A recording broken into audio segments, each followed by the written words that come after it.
Welcome back to Talking Transitions. Today's guest is ex-MMA fighter, now businessman, Mark Scanlon.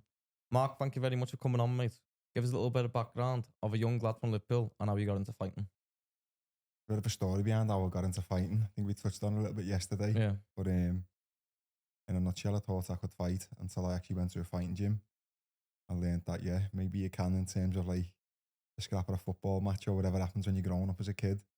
But when you compare it to like going into a martial arts gym and these lads half your size, beating the shit out of you, then it was something I knew I had to learn, and something I really found I enjoyed and became obsessed with it pretty much within a couple of sessions. So that was it then. Once I got the bug, took over my life for pretty much 10 years. Yeah, well, I think I've never had a fight in my life.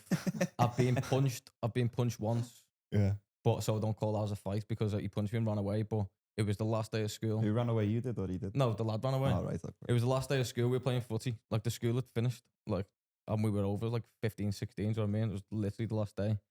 And we started arguing. He played for Liverpool at the time. I was playing for Wigan. It's like our teams were playing against each other. It's like a few lads against each other. And like we were wound each other up and all that. And I must have wound him up too much. And as I'm talking, like he's punched me from the side and then he's knocked me 3 front teeth out. So these 3 teeth have been fixed since I was 15. That didn't give me the edge or the bug to get into fighting again. So I've never had a fight. It could be hard. I don't know. Could be. Do you know what? It's obviously difficult city that we're in. Yeah. No, it's. I guess I think you said a lot of your fights were from playing football and like obviously. Yeah, I was just typical like council estate for whatever reason. Fucking, if my mum was here now, she'd tell you she pulled me off a few people and probably dragged a few people off me growing up. See me might have a few fights growing up as well. To be honest, that was kind of the upbringing.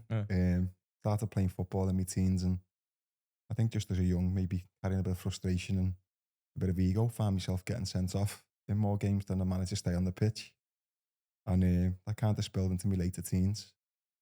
I ended up having a fight with someone in town, actually, which led to a fight a week later, like we see on the old school, like shooters and all that. Like 2 car fulls turning up on a school on a day when it was closed and fucking rolling around on a grass field. Yeah, just an old school like straightener basically. That wouldn't happen these days now, though, would it? It wouldn't happen. No. Not in this world. No. But at the time, we were still in like fights still happened and people still settled the differences in the old-fashioned way. But before that, obviously, I had a bit of a reputation for being handy when I was younger and in fights all the time, sticking up for a lot of my mates and things like that. Kind of been, in the wrong places with the wrong people, I'd say a lot as well. End up having a fight, going into it fully confident that like I was the hardest man on the planet. And 3 minutes later, I realised I wasn't. Oh, no. So I didn't lose the fight. I definitely, It was a draw. I won't go into it too much. I didn't lose, put it that way. Yeah. Do you know what though? I've never I've had a lot of fights when I was younger, as you say, the city we're in. There's a lot of, I don't know. It just happens, doesn't it? Do you know what I mean? When you're from that kind of working class background and stuff like that.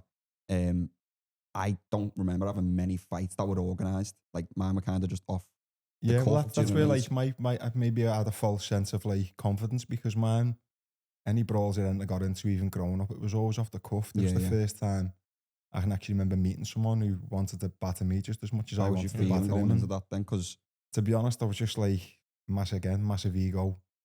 Like I had won before I'd even got there. Okay. I can imagine the nerves going into a fight. I'd be fucking shit myself, man. Yeah, no. There's a bit of a story behind it. Like we'd had a fight say on a Saturday, and then we meant to meet again and have a proper fight on the Monday, which turned into the Tuesday and then the Wednesday.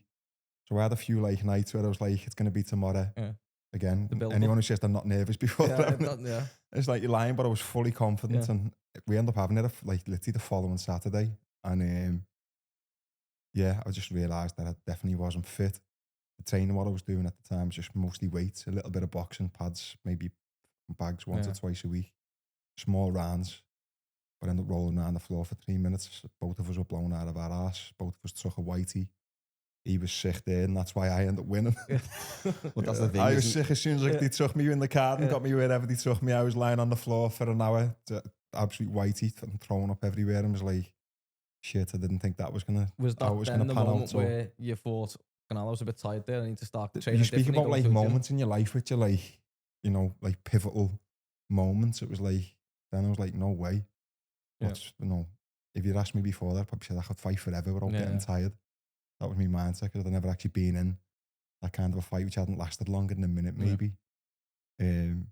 But I learned a lot from that. And then I'd gone from lifting like a body part every day, fucking living off fast food and protein shakes, to running off fucking mountains. And I went to Movama the first time after that with a mate. I had a close mate at the time. He was about 18, 19 stone, big lad, but was proper fit.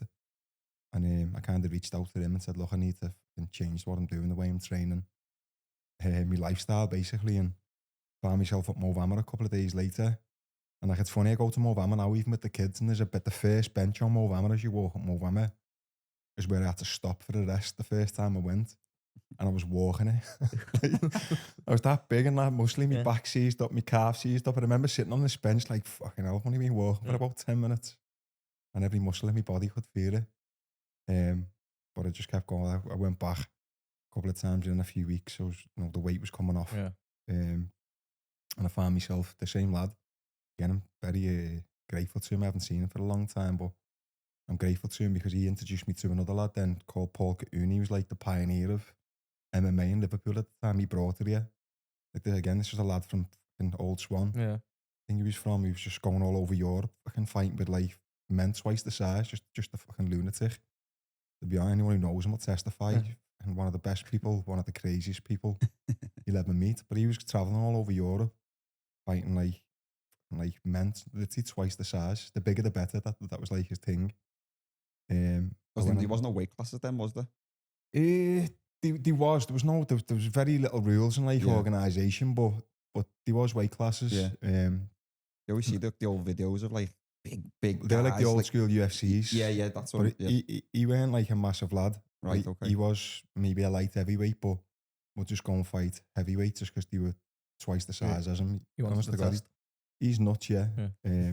That's probably the only way I can explain it. He's absolutely nuts, but a boss lad. And so I went and done. My mate introduced me to him. He kind of took me under his wing, and I went and done 2 or 3 one-to-ones with him over the space of a week. And a week later, he had a trip planned to go to Brazil. He'd go away train. He'd train in Europe, and he had a few connections over there. So jumped on a plane with him and my other mate, Gareth, who's like the big lad who basically was helping me get fit. And we went over there for like a holiday for a week. Done a couple of one-to-ones over there, a few lessons, done a bit of rolling with the lads. Got absolutely twisted up. Came home, but I've met a few people over there and just reached out to them again, said, could I come back over? So jumped on a plane maybe a week or 2 later. I've done a couple of lessons in between. I'm just like an absolute, not even a white belt. Fucking just found myself in Rio de Janeiro training with these like black belts and like people who live it every single day. They're from a Luta Livre gym. Now there's not like a big rivalry, but at the time you had BJJ and Luta Livre. And Luta Livre, basically like free fighting, it's without a gi. Like BJJ is with a gi. So they wear the suit, the belt. Luta Livre at the time, they'd say was more for like the lower class, poorer people who couldn't afford a gi. So I found myself in this gym basically with all the lower class, how they'd label them. Lads from the favelas and like just all the ruffians. How was you communicating with them then, Mark? Obviously, not very well. No. With fists. Just like going and say, to be honest, they didn't really, I made a couple of mates in the week I was over there, but we weren't like friends. So it was more a case of me just going there. There was a couple who spoke like a bit of English, mostly broken, but we managed. I was going there to train. So the first time I went there, I was there for about 10, maybe 11 weeks, like nearly 3 months. So I got to know them and became friendly. I was friends with people who couldn't even speak the same language. Did they say We football's got like food after. football's like a universal language? Don't you? Yeah. I don't know. Is fighting the same? Like you got that like level of respect? I'd say more so for me. Yeah, because you got that physical like contact with people, and like football, don't get me wrong, it's competitive, but you see with a lot of fighters, once they've had the fighting out the way, you've literally got like a strong bond with the person who a lot of the time some of them hate each other afterwards, but a lot of them gain that respect for each other, especially if it's been a tough fight. Yeah, it's totally different in football. You can't even say anything to anyone anymore. You say something to them, they start crying.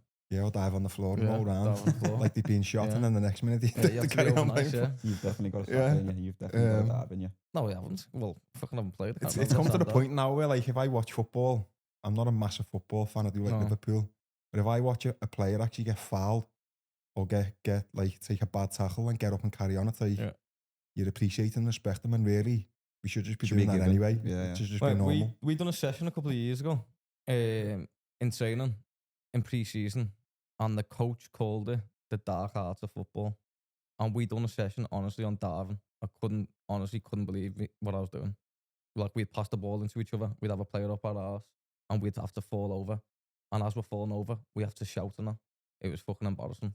Honestly, we had professional footballer, the dark art of football. And then we'd play 5 sides on a Friday. And usually 5 sides on a Friday is like dead fast tempo. Like, everyone's dead competing against each other and all that, getting stuck in, they want to win. When he was obviously doing them sessions, when a Friday comes, someone would fall on the floor and he'd give a free kick no matter what happens, because it's a dark art of football. So the 5 sides were just Well, that's the ruined. equivalent of someone going into doing an MMA session and teaching people to pretend they're being kicked in the balls or poked in the eye. It's not going to happen. No, it's embarrassing. You know what I mean? Yeah. But we were getting rewarded in the 5 sides, basically, for diving. Yeah. In the end, it was fucking embarrassing.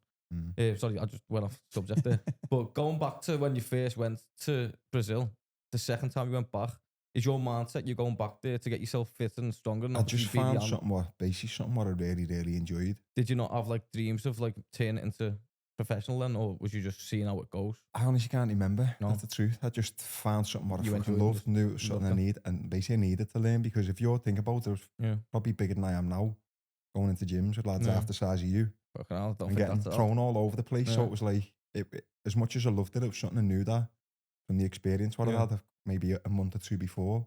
I needed to learn it. And was MMA big back then? Like, could you No. earn a career back then? No. No, there was no, unless you were like right up there in the UFC, which again was nowhere, like if you compare it to what it is now, it was like absolutely nothing like what it is now. There was no money. Until like Paulie was traveling and fighting and doing whatever he'd have to do basically to survive in between fights. And like for me, I went over there, I think I said to you before, I max like credit card out and whatever else. That's a big commitment though. Like, obviously it's a risk. It's a big risk. Obviously, like you said, you maxed your credit card out. You went over there because obviously you enjoyed it and all that, but the mindset that you had then, back then, whether you knew it or not, obviously your mindset now is completely different. But yeah, there I was don't something think there you back think then. though. I think when you're at that age, especially, of all being there, having me just like, I call it caveman brain. Like, you have that caveman brain, like you just see something, you like it. Like impulsive a Go little And bit. you do it, yeah. And that's, but I literally, like, that is one thing. I remember doing it and thinking, I can absolutely love this, and just losing myself in the mats. And when you're at that stage as well, like when I speak to a lot of people over, like, I think for me, that's when you get the most enjoyment out of it, when you actually walk into a gym and you're the worst in there. Because, like, you can imagine walking into a gym, an MMA gym, and you're the worst in there, even if it's grappling or it's MMA, whatever it is. If there's 30 people or 20, 30 people regulars in the gym, you've basically got a gauge there to see your improvements every time you go. So, like for me, I was in Brazil, the worst in the gym, the least technical, probably the least fit in terms of grappling and MMA. But over like the course of, say I was there for 11 weeks, I got fighting fit to the point I had a fight a couple of days before I came home. I was getting choked out fucking 100 times a session the first week I was there. By the time I was coming home, there was like black belts who were struggling to submit me with certain chokes. And a big part of that was obviously just through learning and being there. But after maybe 4 weeks of being there and getting my ass kicked every day, and she just kept coming in, even injured and whatever, picking those little niggles up. I just kept going in, and I think the lads over there probably gained a bit of respect for me. And like after like 6 weeks, 7 weeks of being there, when sessions had finished, there was lads who I barely knew staying behind and like helping me and teaching me, and they'd submit me with something, and then they would grab me at the end of the session, and we couldn't speak, but they'd be going through the different submissions and the technique on how to escape it, how to avoid it. And like, you got to think, if you're going over there and you don't really know anyone, and then you've got lads giving you that time, and it's something what you're absolutely fucking like, you love it and you're passionate about it.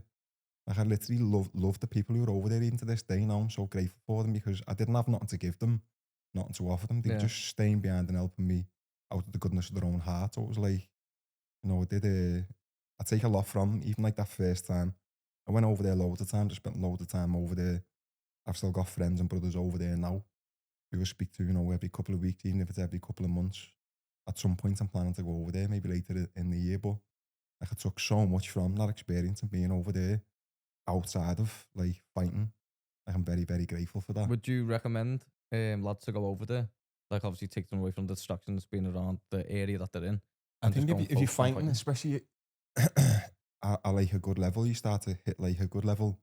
I think it's vital. You've got to get over there and you've got to test yourself. And like I know when our gym, it was me and a couple of others, and like when I'd go away and learn, I'd come home and coach what I learned. And even though I was training for fighting things myself, I'd spend time coaching the other lads. And like, if I'm going to Brazil and learning different techniques and things, which at the time, that level of grappling in the UK wasn't really nowhere near what it is now. We didn't have nowhere near as many black belts, top coaches and things like that. It was quite new again. So I was learning as much as I could when I'd go away, I'd come home, and then I'd be sharing that with the lads in the team. So I kind of took a role on as like another coach in the gym, even though I was still fighting myself. Out of curiosity, how did you get on your fight over there? I fought. It's funny because I was a striker, but I weren't a striker. It's like in England, I weren't like when I was new. I'd done bits of boxing growing up, but they classed me as a striker because for as good as their grappling is over here, at the time the striking over there wasn't very good. So they see me as like a great boxer, but I wasn't really a great boxer. But compared to like a lot of the lads in the gym who were mostly like submissions and luta livre fighters, I was. So you match me up with a lad who'd come from like a taekwondo background, and he pulled out a couple of days before. So I ended up fighting a lad who was actually a Brazilian jiu-jitsu black belt, world champion and a coach. So again, I'm just oblivious to everything. I was just going there like, I wasn't bothered to, in all honesty, no nerves or very little nerves. Because I think when you're having like, I was more when I speak to people over like the early days, I was more nervous for my second fight or my third fight than I was for me first, because you know what to expect. Yeah. When you're going into things, you don't really know what to expect. It's like the unknown a little bit. Yeah. You just kind of do it without overthinking it too much. Or I did anyway. So I ended up fighting this Brazilian jiu-jitsu black belt. I was in, again, you hear all these stories over like, I've actually had mates come back from Brazil and say I fought in a warehouse and this, that and the other, and they never. Same in Thailand, they come on, I fought in this warehouse in Thailand, they never. Do you know what I mean?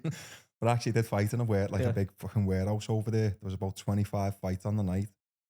And I think like the last 2 or 3 fights, they were like the main events and a couple under, they were 3 rounds, so they were classed as professional fights. Mine was exactly the same rules, but it was only 2 5-minute rounds. First round, I was in every submission you could possibly fucking imagine. He had me in it and I managed to escape. And even like I've got a little camcorder in ours, which has got the video on. I keep saying I'm going to copy it off, but towards the end of the first round, he's got me in a full rear naked choke. He's got both hooks in, which in like 99% of fights, especially with someone at like of his level, it's over. On your back, it's over. But I've been choked that many times in the 11 weeks was there. My neck was like fucking just, it was choke proof. So he's got a full rear naked on. And I can see all like, if you look in the back, you can see all like all his team and all like the supporters. Celebrating already. They're all celebrating, they've all got their arms raised. And after about 20 seconds, their arms started to come down. I stood up with him on my back, which is like the worst way to try and escape a rear naked choke. But I managed to stand up with him on my back, jumped up in the air and slammed him. And he let go. And then I see all my crowd, all them cheering, and all his crowd went silent. And then I think that was like the end of the first round. And then the second round, I stuffed a couple of takedowns, probably landed more punches. A fight broke out in the crowd between all the luta livre and the Brazil people. So we had to stop for probably 2-3 minutes. And I'm just standing there watching everyone fucking throwing chairs at each other and everything outside. Wow. And the fight carried on. And I won the second round. But he obviously got the decision. At the end of it. Home thing as well, isn't it? I was gutted, but it is what it is. Like Tyson Fury coming back from Wilder's I'll have to find it. So like even like you look at me with a proper skinhead, looking about probably about, I think it must have been 20, 21 at the time. That old yours done, I looked at clean shaven skinhead. Yeah. Just like doesn't even look like me now. Do you know what I mean? Is that the same place that Darren Till went? I don't know a huge deal about. But is that like the same type of fighting style that he went to Yeah. So Darren's coach is Marcelo Brigadier, And that's actually who I met in the week when I went over there, because he could speak out of everyone in the gym. He spoke Bit the best English. So he became my friend, and he was a black belt. He's like one of the best lucha livre teachers in the world. And I met him, I think, in the week I went over there. I met him, and that was like kind of the main person I spoke to when I was there over like the 11 or 12 weeks, just because he spoke the best English out of who was there. But I ended up, he started coming over to Liverpool then, so he became like Team Carbon, which is my gym, their official lucha livre coach, and he was probably that one of, if not the highest level black belt in the UK at the time. Like he literally transformed our whole team. Every fight went from like our main coach was Colin Erin, who's an absolutely like fucking one of the best striking coaches in the world now, one of the best MMA coaches. But Brigadier came over and was just teaching like all these like people who'd done Thai boxing with Constance, they were kids, submissions. Yeah. Instead of knocking people out or beating people standing up, Be more clever. everyone in our gym just started fucking guillotining and leg locking everyone on the shows all over the place. So it was like he was like he's a big part of why the gym is in a sense where it is, because then Colin started learning submissions and jiu-jitsu, and Colin's a black belt in jiu-jitsu and lucha livre now, so it's like he's like the complete coach now, Colin. But at the time we had like one of the best fucking like lucha livre coaches in the world in Liverpool. That through your connection that you made. Yeah, I basically brought him back Yeah. over and put him up, and he'd just stay over here then, and that was it then. Which was good, because obviously when he'd go away or when he wasn't here, I'd probably take the main role at the time, along with Terry Etam as well. We were probably the highest level because we travelled the most. Terry was in the UFC, and we probably I'd say two of the best in the gym. So we kind of take the responsibility when he wasn't there of coaching like some of the submission and the wrestling classes. At the moment, like I don't know, football's one of those things. I think you were saying about you being a striker, but you said you wasn't really, or I don't know, was you actually a striker when you was fighting? Like literally, I wasn't. I hadn't had no amateur fight as a boxer, but I'd always trained. I'd always fucking like, I literally put it down to watching Rocky films when I was a kid. I watched Creed last night. Did you? I knew you was coming on, so I put Creed on. So I get a bit of fighting talking now. We do a bit of stuff. Got some gloves in the car. Let him. Got some wrists. No, but you know what I was about to say is like even in football, I don't know, like England like don't have a full identity of what their speciality is. Do you know what I mean? Like, you know, like Dutch like technique and stuff like that. Yeah. And then obviously, as you said, in Brazil, they're a lot of grapplers, I guess. But people that go like, but it's different now. The States is like as good as Brazil with the grappling because of the wrestling. Because of the wrestling, because now a lot of like the top grapplers come from an actual wrestling background, and America's one of the best places in the world for wrestling. So it has changed, but back then, if you wanted the highest level grappling, you go to Brazil. The same as if you wanted the highest level Muay Thai, you go to Thailand or Holland. Do we have anything that anyone would come to England then for the highest level of? I'd probably say boxing and things like that. Boxing. Back then was, but I wouldn't say a Brazilian wouldn't come over here to learn boxing. Yeah. You know what I mean? Or like even an American wouldn't come here to learn boxing. So in terms of like travelling for the level of training, what you need, no one would come here. It'd be more a case of us travelling to different places to try and get what we needed, And has that changed over time then, Mark? Are we I still wouldn't say people come here. No. Saying that we get like carbon, we got loads of Irish over, we got people from Europe, because it's only a couple of hour flight. But in general, people, if they want the highest level training, they'll travel to the States. Just because obviously that's the home of the more UFC. Advanced, aren't they? Yeah, there's more options gym wise. I think in England there's still like that gym politics thing as well, where gyms don't train really together, they don't cross over. Where if you go to the States, I used to go to the States and I go and do me grappling in one gym, I go and do me striking in another one, and like they basically a lot of them just train together. You'll have 3-4 different gyms, fighters from there. So it's all like grappling together with this, training under one jiu-jitsu coach. Yeah. You know, when you come home, did you then start thinking, you know what, I want to start turning to a pro here? Or did you have a conversation with anyone? Again, I always say I just don't think at that age we think very much, or I didn't. No. So it was just, I just came home, was on autopilot, like fighting, I love it. Fucking when's the next show? Yeah. 6 weeks later, put me on it, sell as many tickets as I can. Yeah. And, I'm an MMA fighter now. And that's like the funny thing. It was no like, you look at it now, the way you get people having 15 amateurs before they go pro, which is the right thing to do. But for me, it was like they they weren't governing bodies, they weren't like, it weren't as organised the way it is now. It was literally, I came home from Brazil and I was a professional Is that fighter. what it was straight away? Still straight away pro? Yeah, Oh, dear. yeah. They had like, I think that a little bit later on, they started introducing like semi-pros and amateurs. But at the time, it was like literally, you could walk out of a fucking boozer and go and have a professional MMA fight. And you were a professional MMA fighter. And people did. Like, people actually done that. You know what I mean? No experience, no street fighters. Like, they're going into MMA, like, they're a professional MMA fighter. And their background was street fighting. So when you was going into those fights then, Mark, was like, I know obviously people, fighters do like full camps and stuff like that now. Was you doing camps or was you just training as you was and then going, right, there's a fight next week?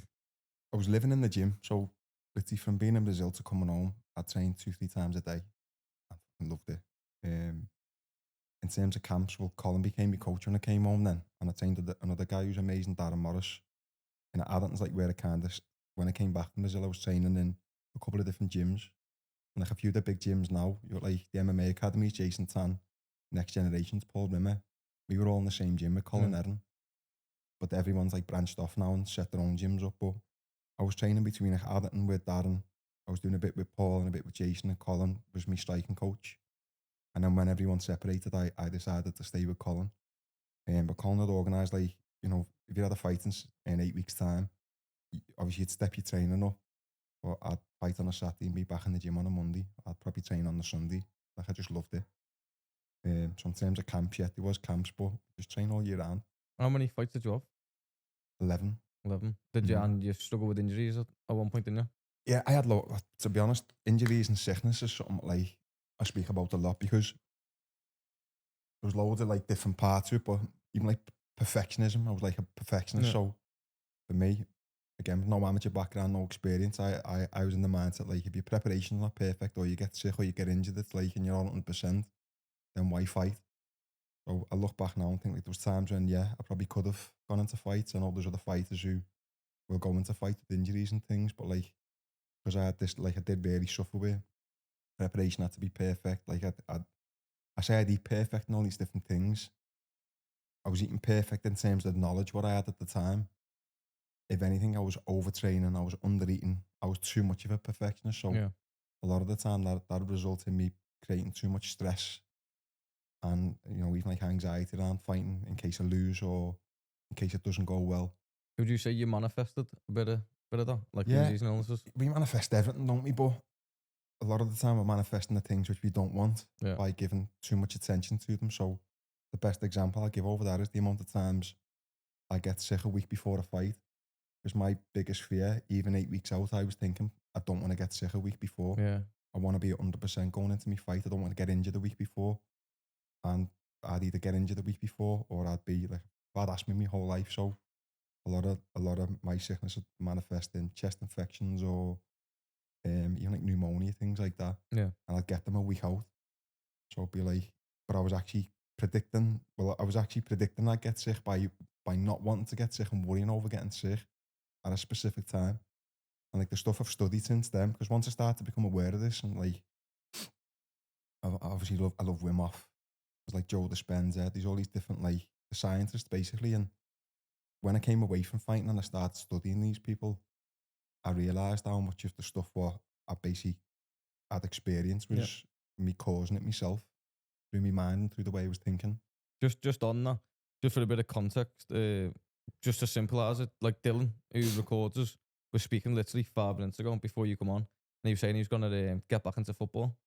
And I was like, oh yeah, great mate. And he was like, yeah, but I'll probably get injured again straight away. And I was like, well, you just basically said that. And obviously we're getting Mark on today and he'll obviously talk about it. But like he literally talked that to himself before it's even happened. Yeah. And I said, well, you've already manifested that you're going to get injured. So more than likely you probably will.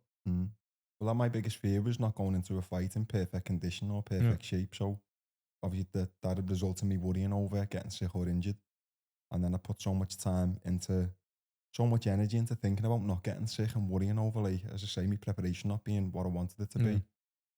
Where obviously, if you were to compare me now, like 15 years later, even longer, it's like now, I know the preparation's never going to be perfect. I know you're going to go into fights injured, but you're not really going to feel them in the fights where maybe through lack of experience as well, and obviously not having the knowledge what I've got in terms of like how powerful your mind is. Basically, that was where I self-sabotaged a lot, and like I speak openly and say I'm nowhere near reach my potential as a fighter. But then what it's taught me since coming away from fighting to the different things I've studied and where that's led me, like I fully understand why I failed. Yeah. Because I say, for me, if you don't reach your potential in something or you waste the talent, then that's the definition of failure. But at the same time, it's been my biggest lesson because it's taught me so much. Like when we speak about going into business and the different things I've done, it's like I've got no fear over.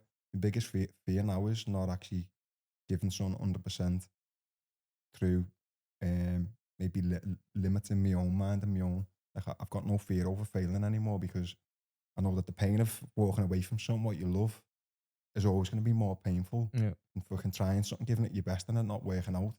This podcast is sponsored by Blythe House, financial advisors for high net worth individuals and business owners. If you're looking for advice in pensions, investments, mortgages, inheritance tax planning, life cover, business loans, and asset finance, then Blythe House has the expertise for you. Head over to the show notes on whatever platform you're listening to this on to find out more. If you enjoyed this episode, make sure to like and follow the page. Thank you. When did that happen for you then, Mark? When did that happen for you? Like, was it through injury or... Because I think you won 9 fights, didn't you? Yeah, I won 9 fights. I lost 2. I got to the UFC when I was 26 or 27. But at the same time, me missus was pregnant with my son. So it was like I know it sounds like thingy, but a lot, 27's like an age which is, it's common for people to say, you go through different changes in your life. Yeah. 27's like an important time. So around about that time, obviously I got a UFC contract, which had been my goal for years. But Katie was pregnant with my son, and within like a month I got a UFC contract, and I had a son. I had my first kid. So my head kind of fell off a little bit because there was a couple of complications when he was born and things like that. So I didn't feel like at the time I was in the right frame of mind to go back. Still training, but to go back into the gym. And then I was just asking myself a lot of questions over like financially the position I was in wasn't great or ideal. The fact that obviously I had someone else to look after Yeah, now. you got a son away, yeah. Yeah, and my head fell off, to be honest. Just like my head fell off. I remember having like probably 3 or 4 months where I just didn't know what to do. And that probably, after that, I did start to come through it because I accepted that I don't think I'm going to fight again now. That probably took me about 6 to 12 months to actually accept that. I'm not going to do that now. I started going into work and basically trying to earn a living outside of fighting. Around the same time, someone who I always mention on pretty much everything, I met a sport and performance mind coach who came to the gym to work with the fighters. Like Brainman Brian. Yeah. Most people who follow me or know me know I mention him a lot. But he basically came to the gym. He suffered with himself with depression and things like that when he was younger. And basically healed himself through knowledge and through understanding and studying. He tried to give him medication and he didn't agree with it because basically it just switched him off. Yeah. That's like how we'll explain it.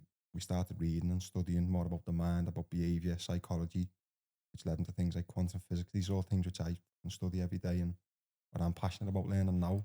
But it was just one conversation with him. Literally, we was like, I was sitting on the couch the same as I'm sitting here talking to you now. He just wandered into the gym. He'd gone from wanting to help people with suicide and depression and things to doing something which how we describe it as fun.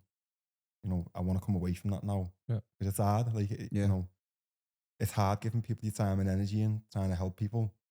It can, you know, but it can weigh you down. And I think he was at that point in himself where he just wanted to change everything up. So he came to Cowbomb, wanting to help fighters with the mind.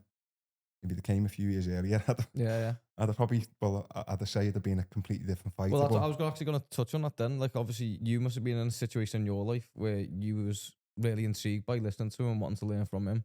Because I was going to go on to, like, I'd speak to young lads now, and they're not interested in learning certain things now, but it's only going to benefit them in their lives going forward. But you was obviously at a point in your life where you the found questions someone. what I was asking Brian and what we end up speaking about weren't fight related. Yeah. It was more about like the conversation I had with him is he starts being like quantum physics. I didn't know what it was, so I'm asking to that. Like, I'm dead curious. There's one thing I am. Like, I love anything to do with science, history, all these different things. Didn't at the time, just obsessed with fighting. But now I recognise that I am. I absolutely love learning anything. But specifically stuff around like psychology and what drives our behavior, why we think the way we think and act the way we act and all these different things. When the conversation I had with Brian, he basically said everything's energy. He said the couch what you're sitting on now might seem solid, you're sitting on it, it's holding your weight. He said, but it's actually energy moving, it's vibrating. So I didn't really understand it at the time, but how he explained it to me must have been very simple because it didn't make sense. Yeah. And then I think he recommended a book or two. I'm speaking to me a little bit about like your subconscious mind and different things, but we had a chat for no longer than 40 minutes. And then I went away then and I bought, it's like Rhonda Byrne, The Secret, but it was The Power. I got that on an audio. Yeah. And I used to run listening to that every day. And that's basically about law of attraction, things like that. But he recommended a book called Joseph Murphy, The Power of the Subconscious Mind. And that was the first book I ever actually read. And I probably read it 2 or 3 times before I started to grasp what it actually meant and understood or could digest concepts about like what your subconscious is, what your conscious mind is, how your subconscious, how it basically shapes your life, not your conscious mind and things like that. And I just started like understanding more. And then I'd look at my own career in fighting. And I just used to start, not even like just fighting, obviously prior to that, my whole life, I was like, that's where I went wrong. They're the things where I've done good, but they're the things where I have self-sabotage. They're the things where I've let myself down, or they're the areas where I could be better. Do you think if obviously you would have met him 7 years earlier, your career would have been different? Yeah, but like, again, at that time, I think in terms like the mental side of things, obviously we forever, you always know, it's obviously your mindset's so important, but I don't think people spoke about it openly. And then the role I had in the gym, I had a lot like people looking up to me and I was helping people and coaching, and I didn't ever feel like I'd go and talk to anyone about like the nerves or the anxiousness I was experiencing, what was going on in there myself. So I kept all that in. I was just trying to figure that out myself. And I spent a lot of time trying to figure that out. Yeah. And every fight, it was like I was learning on the job. It was like fights where I've won, but I'd won them really quick. I was like, and then there was the fights where I lost. I'd actually, like I say, I felt like I had no nerves. But I'd got rid of all my nerves. I'd figured out a way to go into a fight with no nerves, but then was tired in the warm up where you should be full of energy and full of adrenaline in the warm up and feel sharp. I felt a bit flat and a bit like empty. So then was walking into fights with no nerves, just like I was walking the fucking shop for a loaf. But you need some nerves. You need some nerves. You need to be able to channel the nerves, and use them. Yeah. Like Mike Tyson and people like that, Customato, they speak up, they explain it the best. That's like that's your fuel, that's your fire. Yeah. But if you don't manage it, then it'll overwhelm you, and it did. It's a bit like the chimp in your head, isn't it? Like if you can control the chimp in your head, then obviously you're winning. But if the chimp controls you, you're losing. We've seen some of the, like, in terms of fighting, I've seen some of the best fighters just not able to, like, I mean, technically, physically, levels above the people who are fighting, gassing, winning 2 or 3 rounds in a 12-round boxing fight because it hasn't gone their way. Yeah. You know what I mean? Or the longer the fight goes, like for me, I used to go into fight thinking this person shouldn't even land a finger on me. I'm that good. I kind of believed I was that good in a sense, but then took the pressure of, but if they do land the glove on me, it wasn't even about like, what if I lose? It was about what if I don't fight the perfect fight? I used to think people are going to think I'm fucking shit and lose respect for me. And these are the conversations that, like, I used to have a lot of. It was about like, you know, the reputation, what you're having, the ego thing over like being a fighter and being a top level fighter. And then for me, it was how much you put into the preparation, literally lived and breathed like fighting. So I used to take all of that into a fight. So like the preparation, the things which a lot of people would hate, even like some people hate the training. Belly's one of my best mates. He's like, used to fucking hate the training, but loved the fight. Yeah. I used to love the training, the weight cuts, everything, but didn't enjoy the fight. So it's hard to like, you look at like the best footballers, the best athletes. I always speak to the kids in the schools when I'm explaining it. They love what they're doing, and there's nowhere they'd rather be than on that football pitch, in that octagon or in that ring, where once I get in there, I just want to have perfect fight and get out of there as quick as I could, which would affect obviously the way I'd perform. I would either win really quick or the fights would go longer. I'd start to think, and I'd have loads of thoughts going on, but like, he shouldn't be in here with me now, or I should have already won this and been out of here. That's like the conversations, what was going on. Do you know what I mean? Do you think, I'm saying, do you think all fighters have those thoughts though, Mark? Because I think for a footballer, I think you had on your final in Wembley, Yeah. probably thoughts that you was having, which kind of led you to having not the best game, Yeah. isn't it? But as a fighter, when you're in a camp, you've got that one night, which is the most important night, I guess, on the lead up to it. So I would guess, obviously I've not been in that situation, but I would guess that a lot of those thoughts would be surrounding, I hope I don't get injured, I hope I don't get sick, because that can really affect, obviously, your performance on the main night. Yeah, I think every fight is different, and some handle nerves better than others. Some naturally, I've got mates who fight like Darren Till when he was at his very best. He'd just be in a flow state the minute the fight, like even in sparring, you'd see. Like these are things I didn't even know what a flow state was. Mm. Like the optimum state to be in when you're in any competition is a flow state, and in a flow state you don't think. Yeah. You're on autopilot. All your training, everything what you've done in training, you're basically free. But for some people, it's like meditation's a thing what I'm into. But it is a form of meditation because you're fully present and in the moment, and it's like you can be processing things like Lomachenko and people like that who are fighters. They're subconsciously processing what's going on in the fight and setting things up for 2-3 rounds ahead. But they're not actually thinking, I'm going to do this in 3 rounds, or they're just doing it. They're getting reads and they're doing it naturally. And they're at the elite level. It's the same for footballers. I watch Liverpool, and I think the big thing, not even looking at it from a football perspective, the thing what Klopp brought into the team is something called coherence. Yeah. So it's basically the whole team are playing in sync. It's like you see a flock of birds fly. No one's leading the dance. The birds know where to go and they fly in sync. Well, that's what Liverpool, when they were at the very best, that's what they were doing. Maybe the last 2 games, that's what they've been missing. I know. It's funny you should say that, because when we asked one of an ex-footballer who was on here what the difference is between the elite and maybe the lower level, you're saying about the lack of thought, wasn't it? Oh, just not overthinking it, and it'll be the flow state that you're talking about. That's The what best flow state footballers is. in the world are They're just obviously doing in it. flow state, yeah. And that's where, like, even I can speak about Darren Till a lot because he's one of the people who's closest to me. And in terms of skill and ability and natural fucking, like, gift, he's one of the best fighters you'll ever, know where he is now and whatever. I won't even go into that. But he's one of the, he's naturally, I've been around, say, Vegas, Brazil, all these places, one of the most gifted fighters in the world is him. And when you'd see him at his best, he'd be in fights with people where I know full well he could take them out in 2 or 3 minutes, but he'd play with them for 15 minutes. He didn't, he was, maybe, obviously he knows this, but it's not something he's thought about. Yeah. But he just loved being in that flow state and basically playing a game of chess for 15 minutes. Yeah. Because he could. Because he could, yeah. Yeah, and there was never any fear of him losing, basically. He didn't He was in think about control. losing. He was just, you're not thinking, that's the thing. What, like, he's not actually thinking about nothing. He's just in it fully. How'd you get to that state? I think for some people it comes natural. I think for him it comes natural. I think it can come with doing something from an early age. So if you still, he fought Thai for years and had fights all over the place. So I think if you can get kids into things early on, then they've got more chance of not overthinking it. Because like for me, for example, I was learning every fight. So I was overthinking because I was trying to understand how to manage my nerves, how to manage all these different things. If you're a kid and you're just doing it from an early age, it becomes second nature. It's natural. Sounds like Andy Joshua's journey a little bit, where he's learning on the job, and then there was a time when he's probably one of the best heavyweights, if not the best heavyweight in the world. He's just, for me, looking at him again, he's just his own worst enemy at times. And maybe that is a lot of the outside pressure and the fact he knows how good he is. But then when he goes into the fight, again, he's putting too much pressure on himself. I know you do it, obviously with the kids and all that now, but why do you think that it's not taught as much as like when you're doing football coaching, you're teaching them football skills?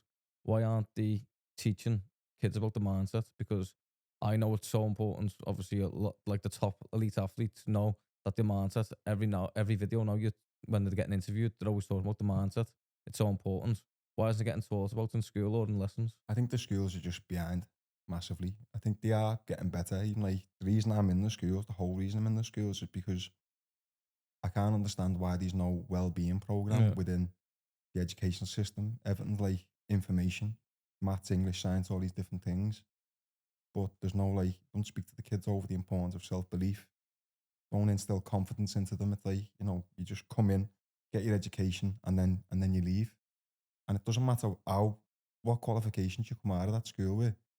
If you've got no self-belief and no confidence, if you've got low self-esteem, if you're unhealthy, you Yeah. basically feel shit about yourself, you're never ever going to reach nowhere near your potential. So I think the foundation for all of it, for me, is personal development.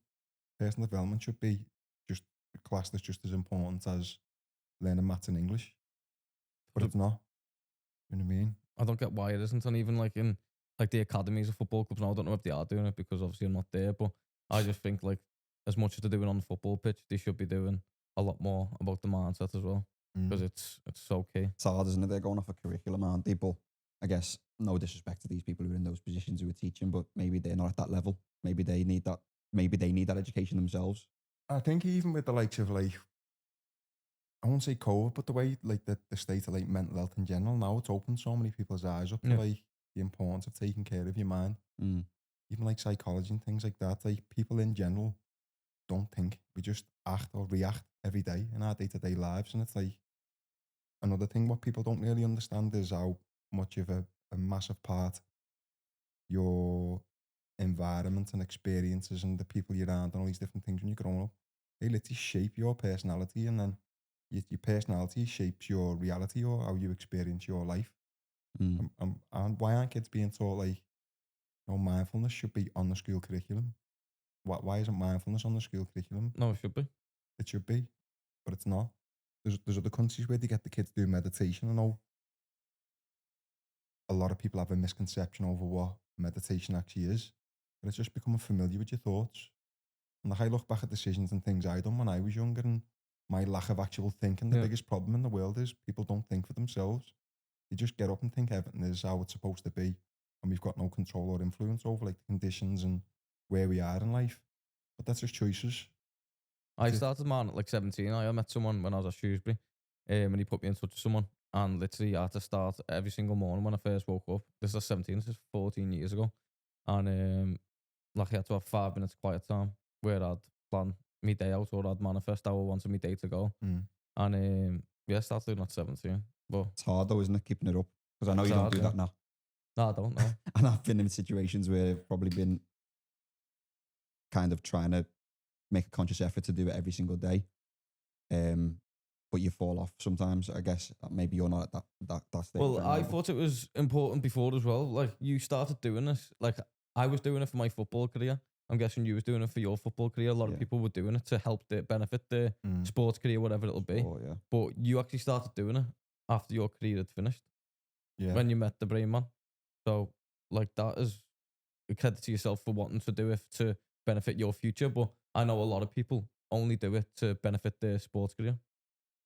Yeah, but then if the sports, like if say sports is your life, Yeah. like for other people it's business or Yeah, yeah. entrepreneurship or I only learned about meditation because I started reading books on like the subconscious mind, and I see meditation as a tool to help you become more in control of your mind. Where actually it is in a sense, but it just it helps you become aware of your thoughts, consciously aware of your thoughts. Again, we have like 60, 70,000 thoughts a day. Over 95, they say about 97 to 98% of them are subconscious. You're not aware. Yeah. So they're going on unnoticed. So we don't actually know who we are. Like a lot of the things I'm starting to open up and speak about now is we don't know who we are. We've been told who we are through the different experiences where we grow up. Your postcode can determine literally the person who you become as an adult.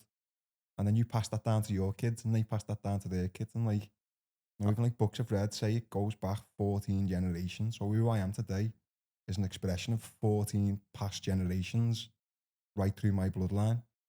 So you're trying to break that? Are you So trying you're to break? breaking the cycle. Yeah, Essentially, my yeah. mission with what like in my own life and through the stuff I do with the kids is, you think like going in and coaching a group of kids is not a big thing, but if you change 3, 4 kids' belief systems and change their perspective and make them just have a different outlook on life, that they can achieve more or become more confident, understand the importance of taking care of yourself physically, mentally, help them become, have the understanding that they can be so much more than what they think they can based on where they grew up. You don't just change that kid's life, you change every generation what comes Yeah. after them because they pass that down to their children Mm. And everyone else who's seeing them doing what they're and doing. everyone else who they come Yeah. into contact with. Because when someone starts doing well, people want to start following.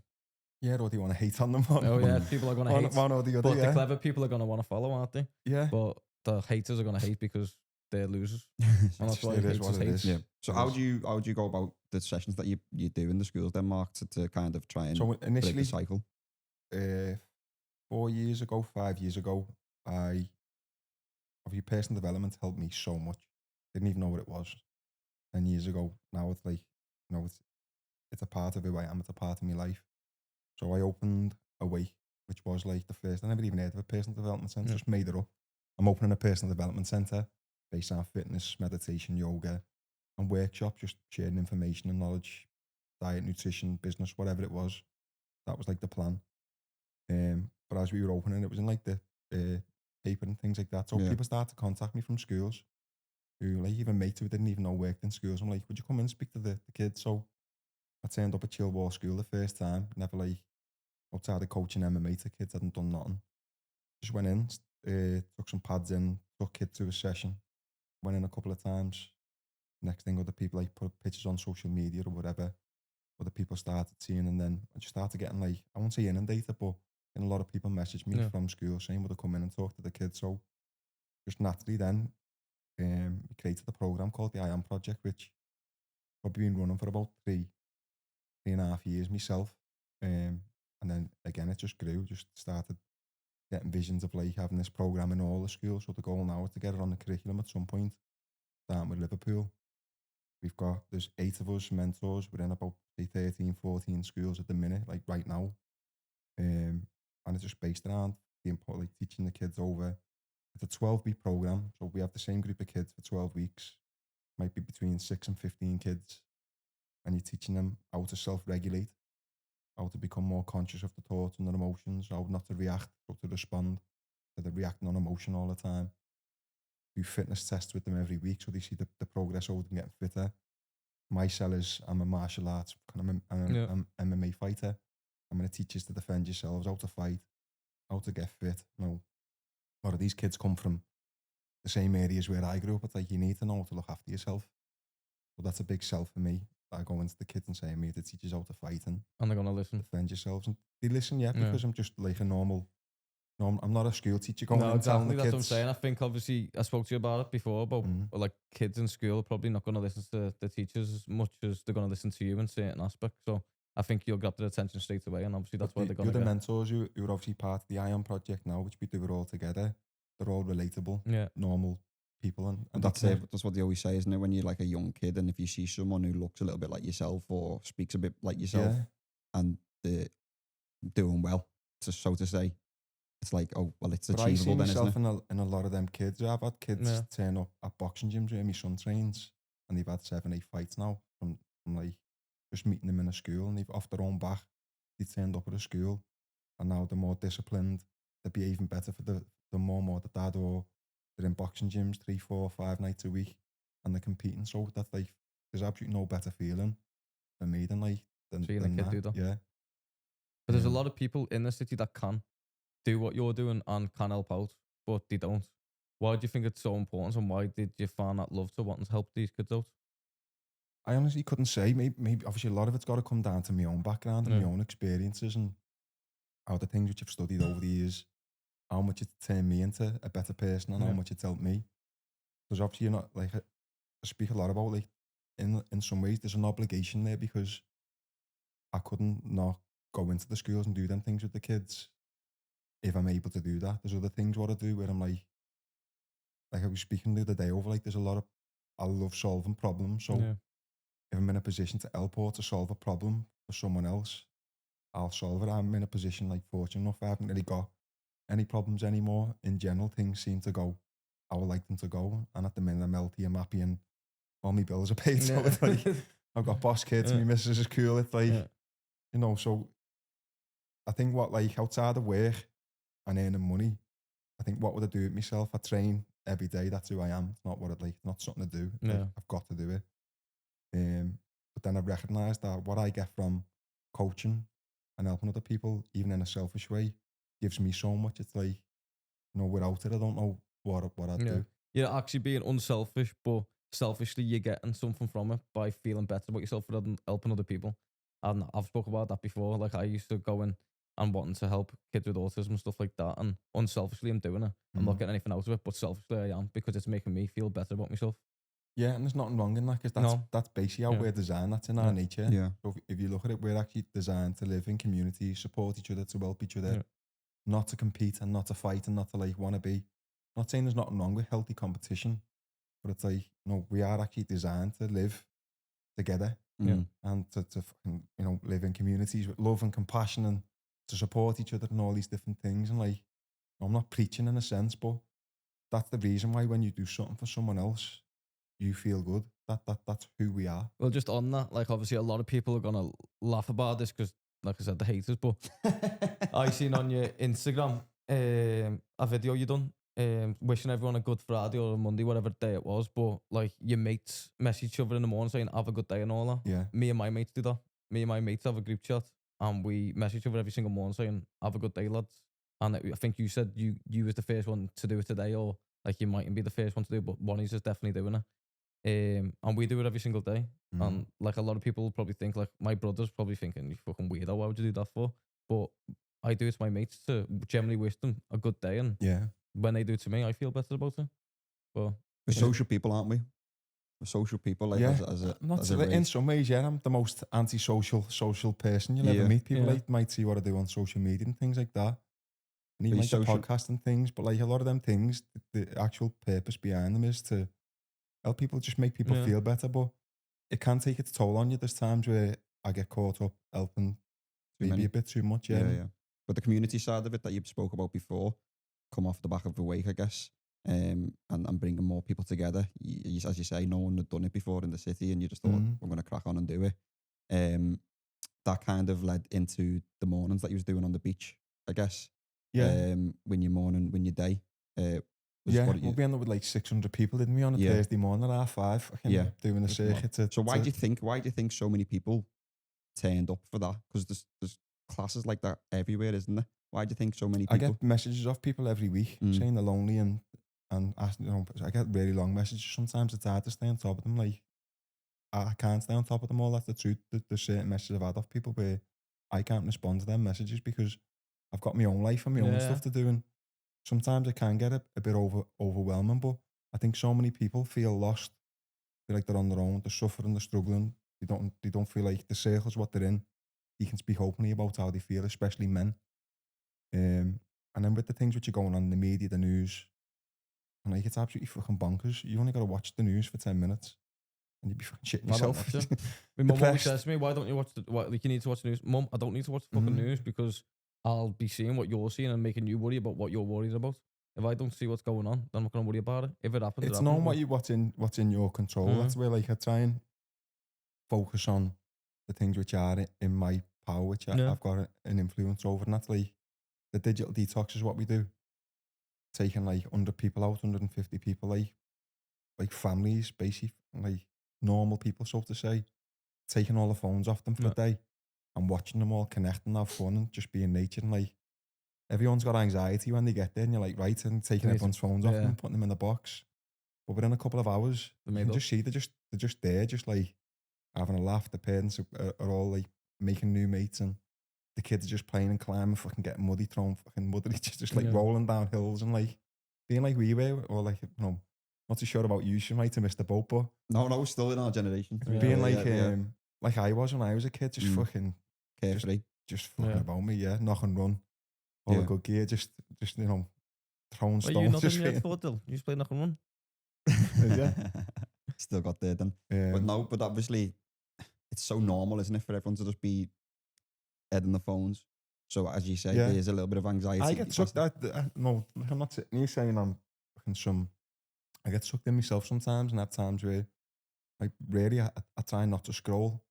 I set timers on my phone to manage how much time I spend on social media and things like that. I try and use it mainly just to spread a positive message and to share the stuff which I know people kind of need and what helps people. But if I was to sit here and say sometimes I won't go on one video and that leads me to the next and the next. Yeah, that's what I was going to say. What's your screen time?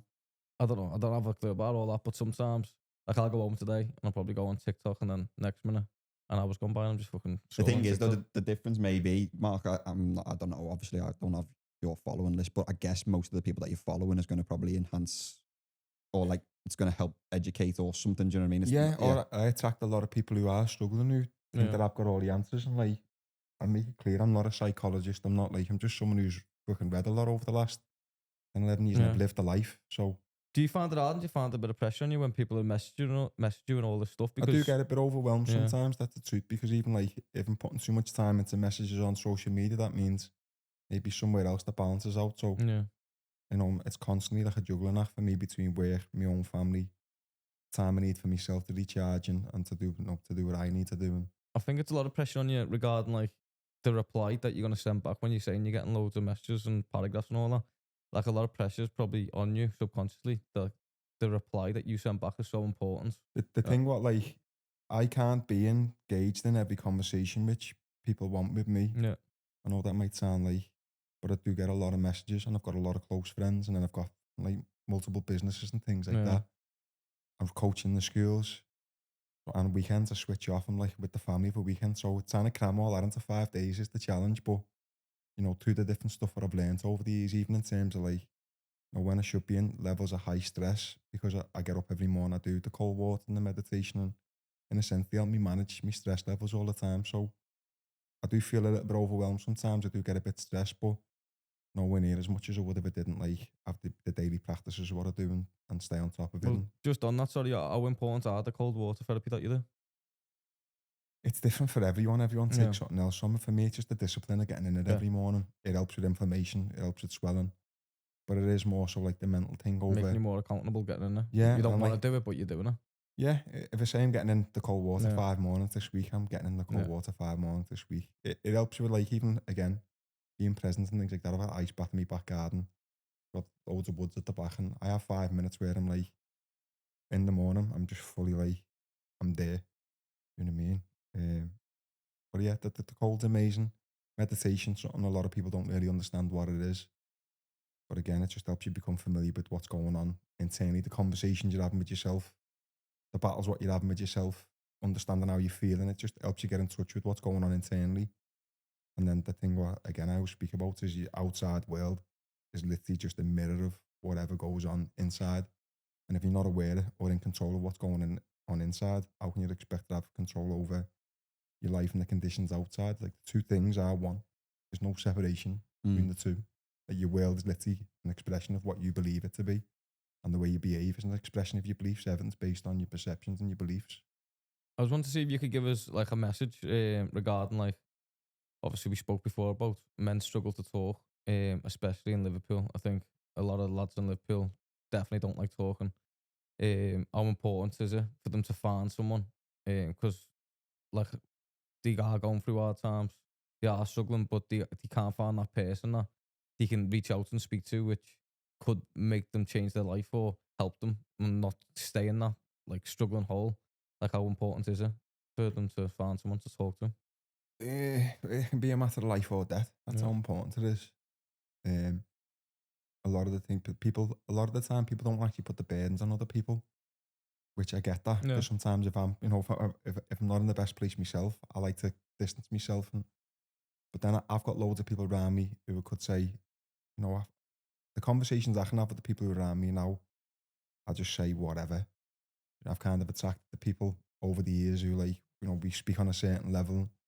There's certain people who I wouldn't feel open to Yeah. talk to, but you've got to get out of like that thing where you think everyone's judging you. Or the biggest thing I probably found is even through fighting and everything else, you make it all up in your own head. No one's asked 90% of what you tell yourself about how people are going to view you or judge you, or a lot of them are going through the same stuff themselves. And you don't realise that sometimes opening up and speaking about your problems and things helps them open up about Yeah. theirs. So we can like, you know, it's definitely important to talk. It's important to put yourself in the right places and around the right people. Sometimes it's important to be able to distance yourself from the people you're with and have that period where you are actually on your own.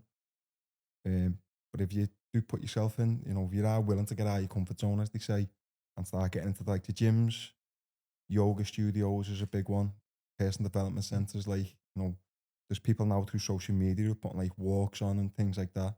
But Wait. you've just announced, haven't you, that you're doing a bit of a retreat style thing, isn't it? Yeah, for so men? again, like I say problem solving, but like fucking the world's gone soft.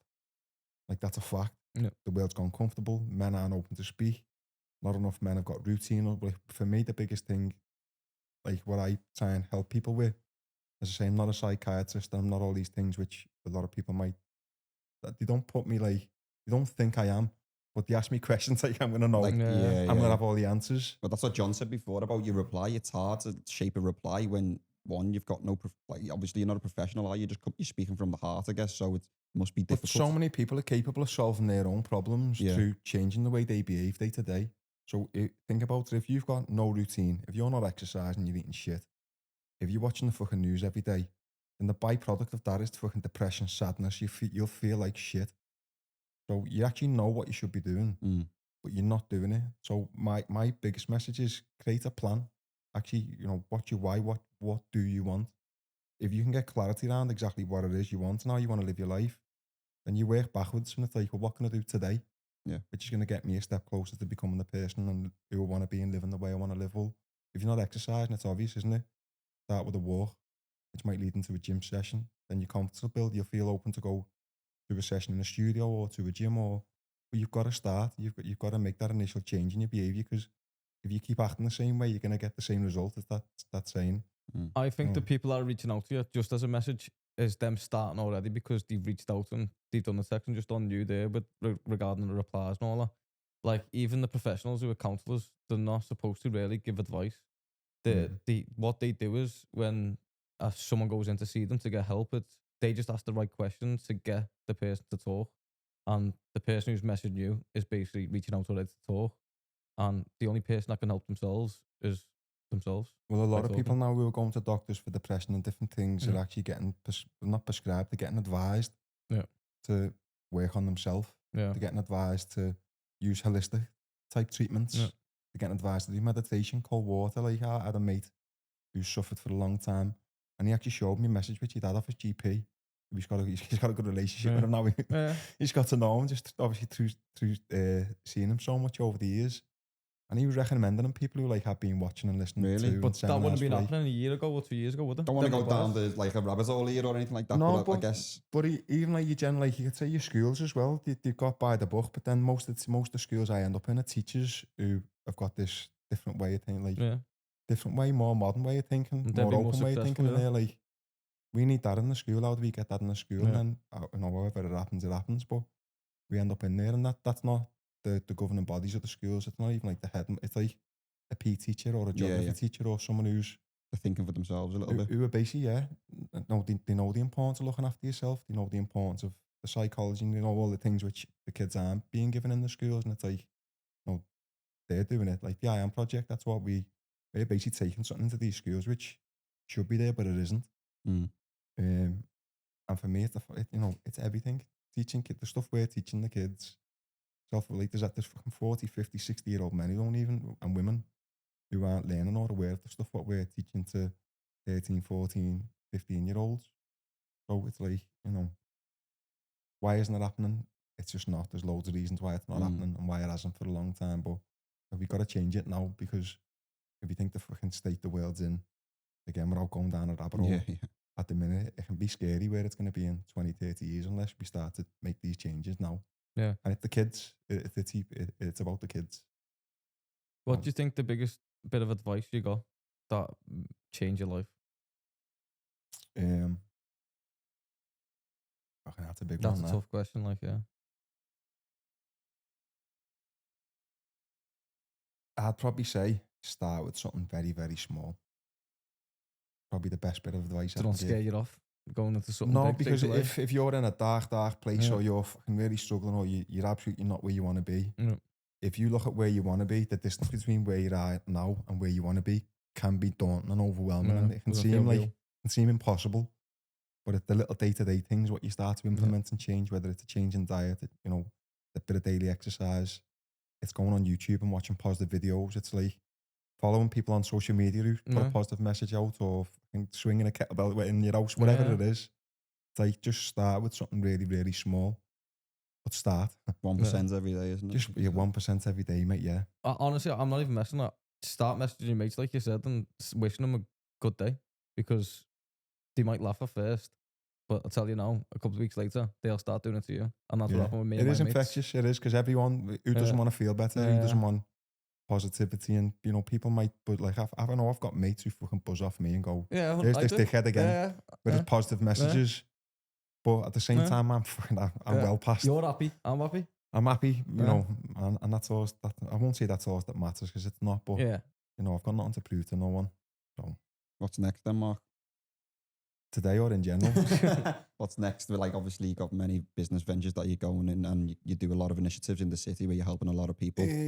Is it just a case of something comes your way and you think? To be honest, the last 6-7 months, I've had too much going on. So like I always have a time over Christmas, actually from Boxing Day, usually for a couple of weeks at a time. Like I say switch off, but you say switch off, but actually means a switch on, and really like plan everything and think about, like, you know, what do I want for the next 12 months? Where do I want to be in? I think simplifying things is my goal at the minute.